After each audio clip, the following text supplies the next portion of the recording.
कराची का रुख करते हैं। सुपर हाईवे न्यू सब्जी मंडी के करीब तजावुजात के खिलाफ ऑपरेशन। मुजाहिरीन ने M9 मोटरवे बंद कर दी है।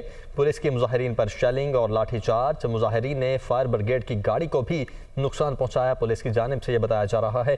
नवीद कमाल इस वक्त हमारे साथ मौजूद हैं। नवीद, अगर ये तजावुजात के खिलाफ ऑपरेशन हो रहा था तो ये मामला यहाँ तक कैसे पहुंचे?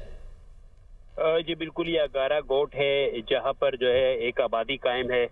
पहले सरकारी सरपरस्ती में ही यहाँ पर जो है चाइना कटिंग की जाती है, प्लॉट फ्लॉट किए जाते हैं। उसके बाद जब हुकाम का ऑर्डर आता है तो इंक्रोचमेंट फोर्स और अमला जो है इंक्रोचमेंट के खात्मे के लिए आता है। जैसे ही आज यहाँ पर अमला पहुंचा, इंक्रोचमेंट को खत्म करने का आगाज किया तो बड़ी तादाद में जो शहरी हैं, जो इलाका मकीन है, वो बाहर निकल आए। पुलिस इंक्रोचमेंट फोर्स और अमले के दरमियान जो है तसादुम हुआ, लोगों ने पथराव किया, लेकिन जो पुलिस उसकी जानिब से शेलिंग की गई, लाठीचार्ज किया गया, जिसके बाद मुजाहिरीन M9 मोटरवे पे पहुंचे और M9 मोटरवे को एक जानिब से बंद कर दिया, जिसके बाद ट्रैफिक जो है जैम हो गया, तमाम ट्रैफिक मुअत्तल हो गया। जो मुजाहिरीन थे उन्होंने पथराव किया और एक फायर ब्रिगेड की गाड़ी को भी नुकसान पहुंचा। उसके बाद इलाका पुलिस पहुंची और मुजाहिरीन से मुज़ाकरात करने के बाद कुछ देर के लिए इनको M9 से हटाया गया, लेकिन जैसे ही इंक्रोचमेंट के खिलाफ दोबारा ऑपरेशन का आगाज हुआ तो दोबारा ये तसादुम हुआ और अभी भी ये इलाके में सूरत हाल कशीदा है। अभी भी इलाके में सूरत हाल कशीदा है। आप हमारे साथ मौजूद है। बहुत शुक्रिया नवीद आपका।